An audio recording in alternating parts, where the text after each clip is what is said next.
Okay, so first, as Antonio said, I'd like to convey apologies from Philip, who would have liked to have been here, but has a passport issue, so is in Scotland at the moment. So this talk actually follows on very well from the previous talk, and I guess it's a lot narrower in scope, but I think the issues are very similar.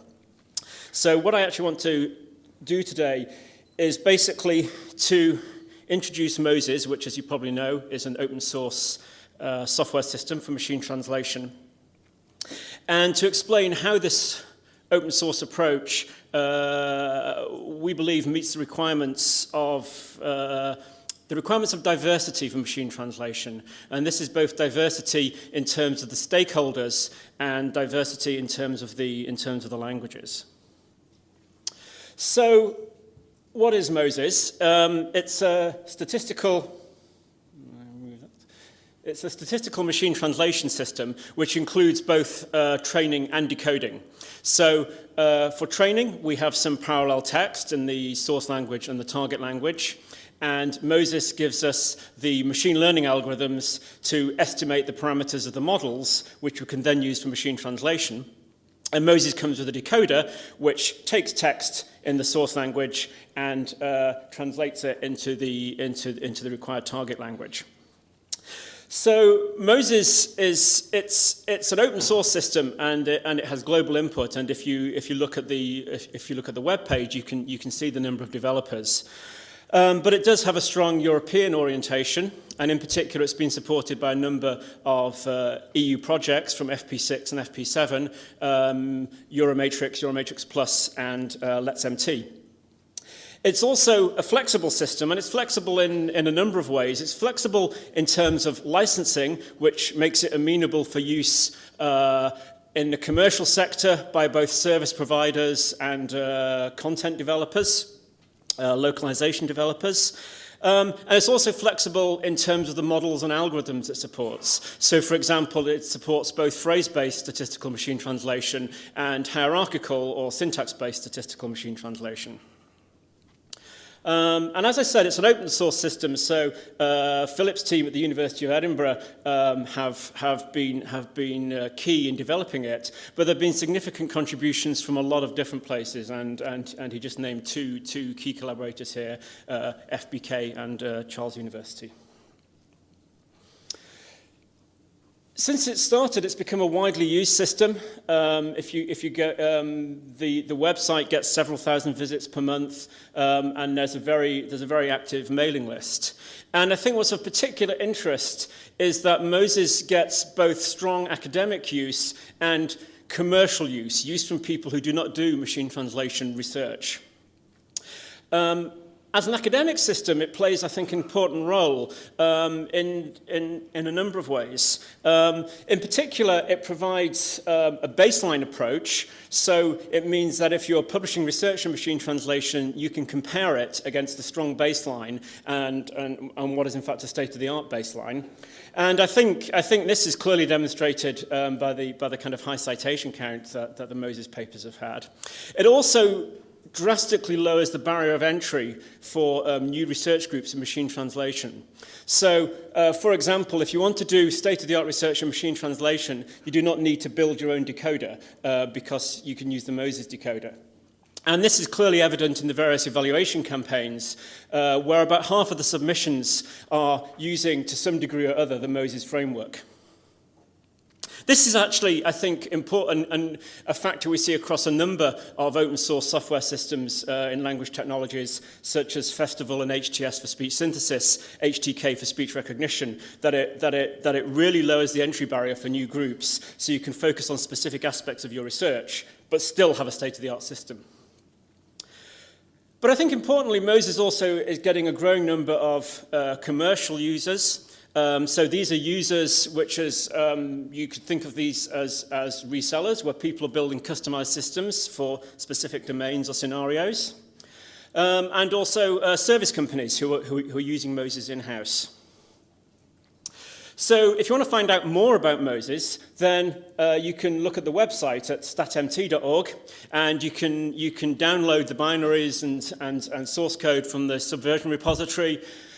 And there's a lot of documentation there, both in terms of documentation for the Moses software itself, tutorials on how to use it, and some background on statistical MT methods.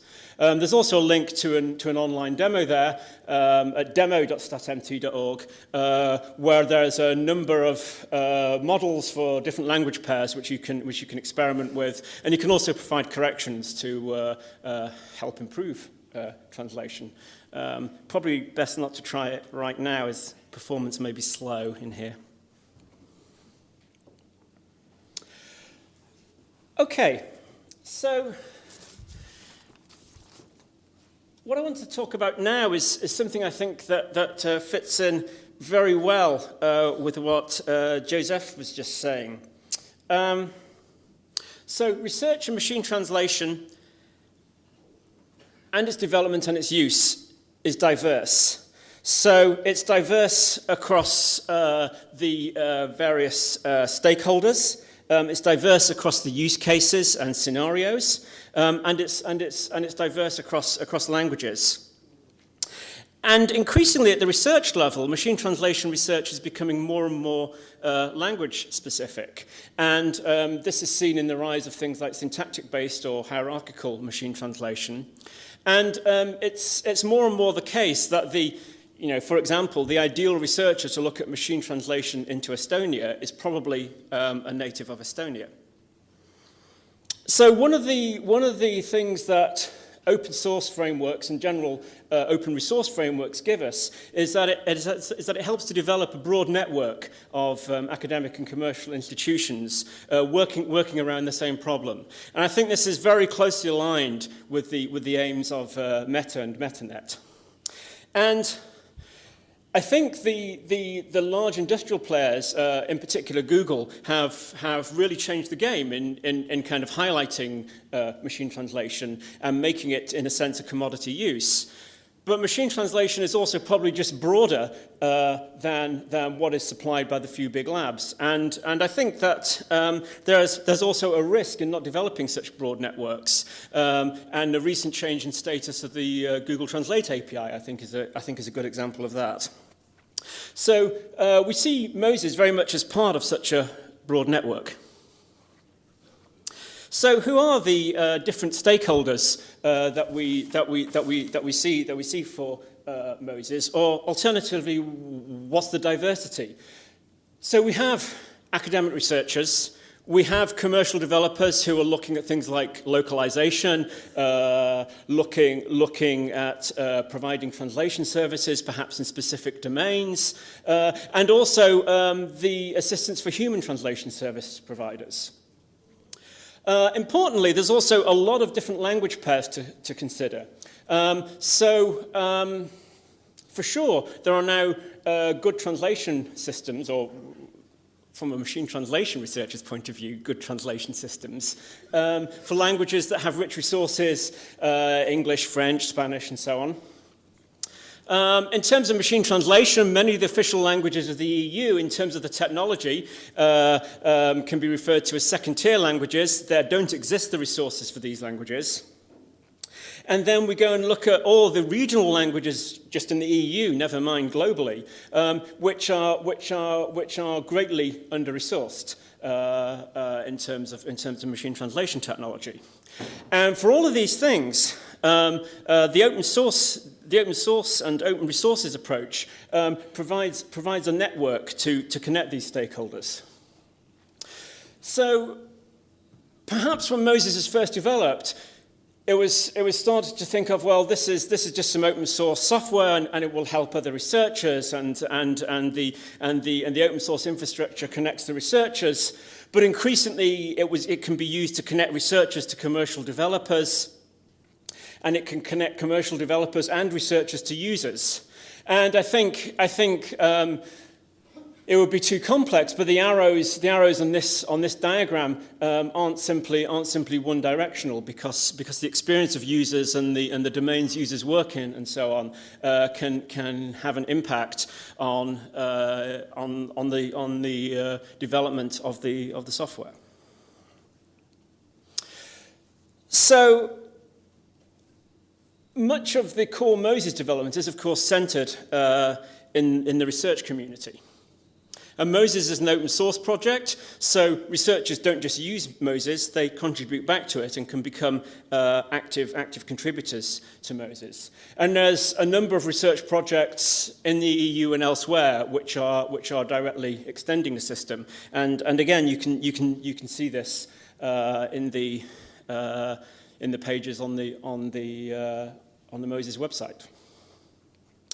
A good example of involving the research community are the MT marathons, which I think were founded by the Euromatrix project, and the sixth of these is happening later this year in Trento. And these are really interesting events which kind of combine a summer school with sort of a coding boot camp and an open source convention. So there's a lot of hands-on experience, and code can get developed, and students can attend lectures and labs and so on with top researchers. More recently, there's been a lot of work to involve the user community with Moses, and in particular, this has come through the Translation Automation User Society, who have organised a lot of outreach events to assess user needs, and have also developed a number of tutorials. And there's a growing number of projects which are sort of part of the ecology that's grown up around Moses to address these user needs. So just to name a few, there's Let's MT, which is primarily looking at building customizable or tailored machine translation systems. There's a Google Code project called Moses for Mere Mortals, which basically bridges the gap for a technology researcher between the Moses open source distribution and all the scripts that are required to actually build a strong baseline system, but on very large amounts of data. There's the very interesting Do Moses Yourself project, which is aimed not really at technologists, but at translators, and again is aimed at bridging a sort of bigger gap between the translator who, without such a project, it might take 3 or 4 months of work to go from actually clicking download on Moses to actually having the first sort of test system. And the idea of Do Moses Yourself is to enable non-technical or certainly non-R&D users of Moses to be able to deploy Moses. And there's Moses Core, which is a new FP7 support action currently being negotiated, which is really all about community building for Moses, both at the research level and at the user level. And this is in collaboration with Taos. So what are the future directions for Moses? Well, in terms of research, there's obviously lots of things that are required to make machine translation better. For example, statistical models that incorporate syntax and semantics, and then this feeds back to the language communities who are working machine translation, because these start to become quite language dependent. Integration with speech technologies. So Moses has a sort of limited integration already in terms of being able to decode from lattices or confusion networks, but it's of interest to see if that integration can be usefully made tighter. And I think across all language technologies, there's the big issue of adaptation to domains, to tasks, personalization, and so on. And a second big area is the integration of Moses in computer-aided translation tools. So, for example, the integration of translation memory and statistical MT. And this latter area is the focus of a couple of new FP7 streps also under negotiation. So, I'd like to finish it there. at the end of this session, you can ask questions, but it may well be a lot of your questions can be best answered from the Moses website or by Philip himself. So thank you very much.